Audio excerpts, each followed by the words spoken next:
Hey guys, and welcome back to my channel. So I can't believe it, but March is already over and we are now at the beginning of April, which means it is time for my monthly wrap up. This month I was able to get through 6 novels, so I'm back on track of doing my 6 novels a month. Unlike February, which I only got through 4, that was abysmal. But I did get through 6 novels this month, which I'm pretty impressed with since I did go on vacation and I am in the process of helping open a brand new bar, so I've had very limited free time. So fingers crossed that maybe next month I'll be able to get through 7. That would be great. But yeah, let's chat about these books today because I had only 4 and 5-star reads this month, which I'm stoked on. And I did have 2 5-star reads. My first 5-star reads of 2022. I've been kind of in a reading slump. Like I had a lot of bad books recently, or books I wasn't a fan of. So I'm really stoked that I had some good ones. Some good ones this month. So first up, I read A Lullaby for Witches by Hester Fox.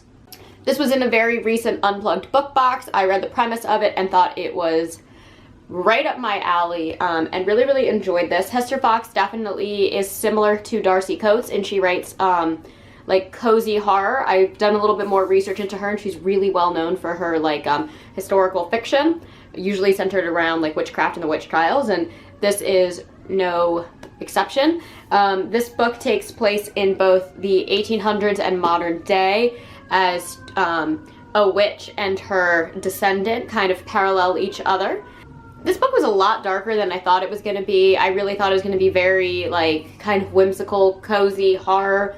And it took a turn towards the latter third of the book that just really took me off guard. Kind of put me more on board with the book as well. Don't know how much I loved the characters of the story, and I felt like a lot of them made some pretty bad, stupid decisions, but I was engrossed in this book from beginning to end.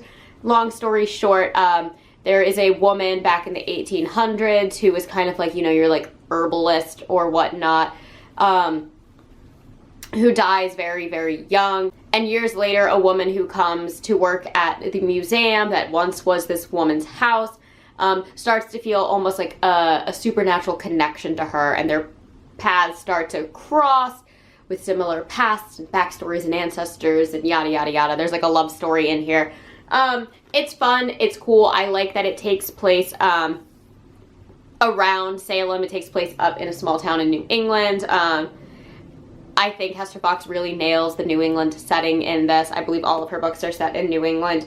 And it was dark and it was creepy and it was fun and it was kind of cute and happy and still very morbid. It was a strange, cozy horror with a lot more horror than I was expecting kind of tale, and that really impressed me. So this was a 4-star read for me.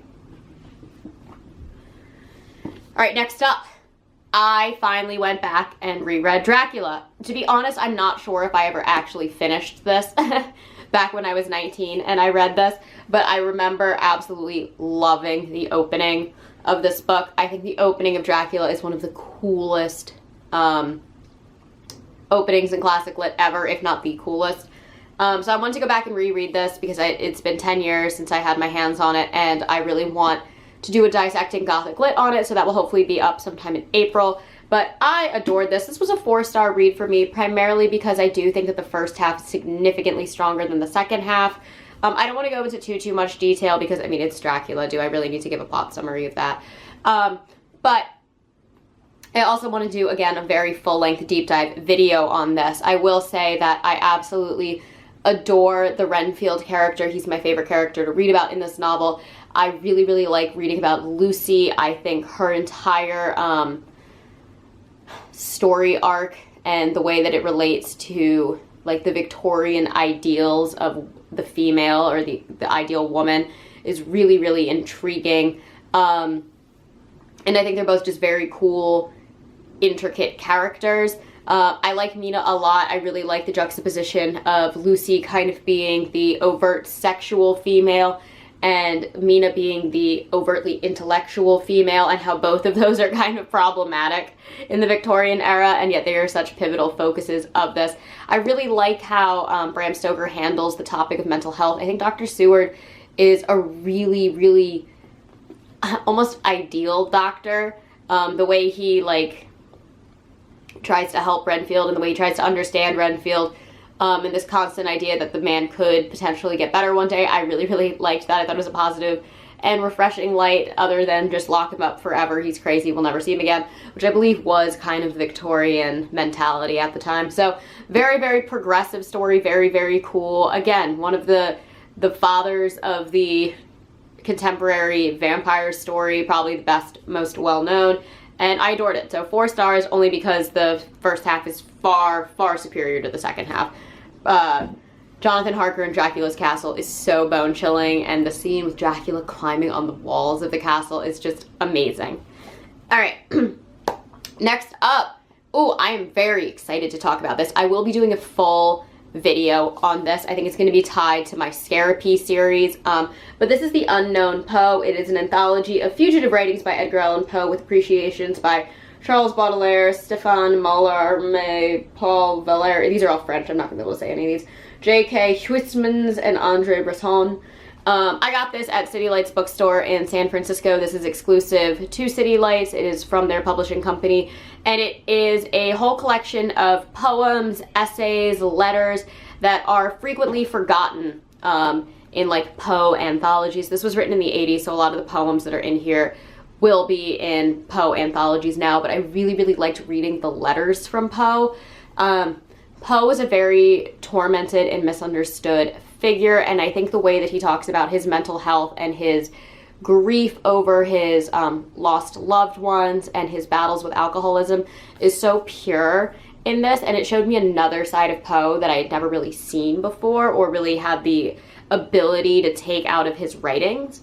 And I also really liked being able to read the poetry that he wrote when he was like 14, 15, 16, because that's all in here too, and it's good, and a lot of it's kind of funny. So I wanted to highlight this. I will be doing a very big deep dive on this book because I think it's really important, especially to the Poe narrative. I adore Poe. He's one of my favorite authors of all time, and I thought this was an absolute joy. I did only give it 4 stars because I thought the appreciations by Baudelaire and some of the other writers were just a little monotonous. Baudelaire just kind of says he loves Poe over and over and over in a bunch of different ways, and kind of defends a lot of Poe's more problematic tendencies, which I don't think was needed. Poe was an alcoholic, and to pretend that he wasn't an alcoholic I think almost does Poe a disservice because it's something that he battled with, and Baudelaire is kind of just like, well, we don't really know that, you know, and it's kind of like, I mean, we kind of do. So I don't know, the Baudelaire parts were a little drab for me, but I really loved everything else, and I really loved getting inside of Poe's head, and he has essays on some of his scientific beliefs. I have an entire book that I picked up a couple months ago on Poe's scientific theories and where they came from, and Poe is just a very, very brilliant man, and these little essays alone show that. So very, very excited to have read this, and I highly recommend it if you're a big fan of Poe. 4 stars. Okay, and then, oh guys, my first 5-star read of 2022 was The Fallcroft Ghost by Darcy Coates, and I don't hear anybody talk about this book. I literally was like, I'm hitting so many like walls with books. I need to pick up a Darcy Coates book. She always makes me have like the best time reading. So I went on to Goodreads and was like, what's the highest rated book that I haven't read by her yet? And it was this one. I was like, how come I haven't heard of this? This is pretty much, if you've ever seen The Visit by M. Night Shyamalan, or however you say his name, this is kind of this, but like supernatural. I loved this. It's about 2 kids who go and stay in a manor house owned by their grandparents who they have for some reason never met before, and very weird, strange, spooky things occur, and maybe the house is haunted. This book had an awesome twist that I did not see coming. This book had, oh man, this book had a lot of twists that I didn't see coming, and I had so much fun with this. It's actually not that long. There's like 4 or 5 short stories in the back of this book that I didn't actually read just because I wasn't in the mood to read short stories this month. But this is a really quick and easy read. I devoured it. I think I read it in like 2 days. I love the main characters. I'm usually not the biggest fan of like child protagonists, but I really loved these characters. I think they're ages 15 and just about to turn 12, girl and a boy respectively. And this was awesome. The creepy house, the creepy backstory, the setup, the twists, the reveals, and just this kind of idea of like children being with people who they should trust and not knowing if they can trust them is just very scary to begin with. And the way that Darcy Coates utilizes that in this book is very original. So if you've seen The Visit, it's not going to be like The Visit entirely. So similar premise, but very different ending, and I thought it was fantastic. So yeah, this is up there as one of my top 3 favorite Darcy Coates books of all time. Obviously, I love The Carrow Haunt and The Haunting of Ashburn House, but The Fallcroft Ghost shot right up there. I couldn't put this book down. It was awesome. Okay, so I do have a full video review on this. This is Sundial by Catriona Ward. This was on my most anticipated reads of 2022, and I loved this. This was a 5-star read from me. This is the story of a mother named Rob who believes that her daughter may be exhibiting some psychopathic tendencies and takes her back to her childhood home in the middle of the Mojave Desert to kind of talk to her about it. We get the story told through the perspective primarily of the mother Rob and her daughter Callie, and as these stories and perspectives unfold, we kind of learn about their whole past history and why Callie may be the way she is.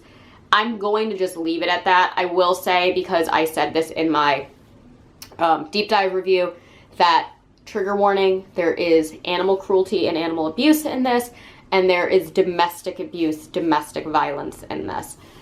Just so you are warned. I've said many, many, many times that I don't like reading about animal abuse. I knew sort of what it was before I went into this book, and so this was something I could handle, and I think what happens in the story does build up the plot, and it makes the plot make more sense, and there is definitely a lot of analogies of people to pets.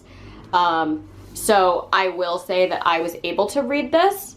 I found the domestic violence to actually be a little more hard to digest than the animal abuse. But those are there, and even though they are there, it did not take away from the core meaning of the book and all the twists and the turns. This book had me on the edge of my seat. So this was a 5-star read. Usually when you have things like animal cruelty, if it's animal cruelty for just the purpose of being like gross and shocking, that's when I'm very, very off-put and upset. I did think that this was done in a way that it's never super descriptive. You're never going to read about like the torment of an animal, but it is happening. So I want you all to know that, but it was readable and digestible for me for this. And again, this ended up being a 5-star read, so I was okay with how it was portrayed in the novel. And I know that that's a big thing that I talk about all the time, so I just want anybody who has the same issues with me to know that it is there, but it is not as aggressive as a lot of horror stories tend to do. But yes, and almost all of the cruelty takes place off screen, like it's implied or it's talked about in passing, so there's nothing descriptive in the book really. But yes, this was really weird, very much in Catriona Ward's style of The Last House on Needless Street. Nothing is what it seems. Everything is very this like psychological maze that you have to get through to figure out what's actually going on. Very twisty, very turny, and I thought it was fabulous. Highly recommend it. If you want to know more about this book, please check out my full-length review. I really talk about all of my issues and praises with this novel. Okay, and last but not least, I read The Ravenous Dead, another Darcy Coates book, which is the follow-up to Darcy Coates' 2021 novel, The Whispering Dead. This was, just like The Whispering Dead, a 4-star read for me. I really enjoyed this. I thought this was a solid sequel. I thought we got to really continue on with the stories of Kira, Zoe, and Mason, who are characters I actually quite like, though I don't think it was as good as The Whispering Dead. This time around, we see a lot of characters who were in the previous book only as like tangential characters kind of become more focused, kind of become more substantive side characters. They're a lot more important and they make more sense as to why they were in The Whispering Dead to begin with. This is not a standalone book, so I will say you will have to read The Whispering Dead if you want to read The Ravenous Dead to understand what's going on in here. And I really liked the premise of this book. Instead of helping a ghost in this one, Kira is attempting to save ghosts from another evil ghost, which was a cool concept, a fun way to spin how her powers work and how she is able to communicate with the dead. And I really liked this as well because the ghost that she is trying to foil is supposedly a serial killer, and I loved how they did the background story on him. I'm having a hard time talking about this book without giving things away or without alluding to The Whispering Dead, so again, I do have a full video review on this. This was a 4-star read for me, solely because I think Darcy Coates maybe had a bit of a structuring problem with this book. There was kind of a plot in the dead center of this book that just kind of happened out of nowhere and then wasn't really brought up again at all. That kind of annoyed me, and then I just thought that her characters may be more caricatures in this book than they were in the last book. But again, I really like this series. I don't like series particularly, but I think this is fun, it's whimsical, it's cute, and I really do like the characters that lead it, especially Mason and Zoe. I think they're very interesting and they're fun to read about, and they are like, they're just like good friends. Like, I like reading about good friends. A lot of, our main character makes a lot of dumb decisions in this book, way more so than she did in The Whispering Dead, which also kind of rubbed me the wrong way, but I mean, we wouldn't really have that much of a story if she didn't. So yes, if you enjoy, if you want to read a cool, fun series that's like whimsical and cozy and still very spooky, read the Gravekeeper trilogy. The 3rd book comes out next year. I think it's called The Twisted Dead. But I really enjoyed The Whispering Dead, and I really liked The Ravenous Dead. So yeah, this was 4 stars. Anyways, that is all that I have for you guys today. As always, I post every Monday and Thursday, sometimes on Saturdays. So happy with my book reading this month. I'm currently reading Persuasion by Jane Austen. I can't believe I'm willingly reading a Jane Austen book that I know nothing about. Basically because I've been binge watching season 2 of Bridgerton, and I think it's fabulous. But yeah, so I will hopefully be able to talk about that in my wrap up next month. I'm actually really enjoying it. And hoping again to get through 6, maybe 7 books next month, but we will see. Anyways, thank you all so much for watching, and I will catch you all in the next one. Mwah!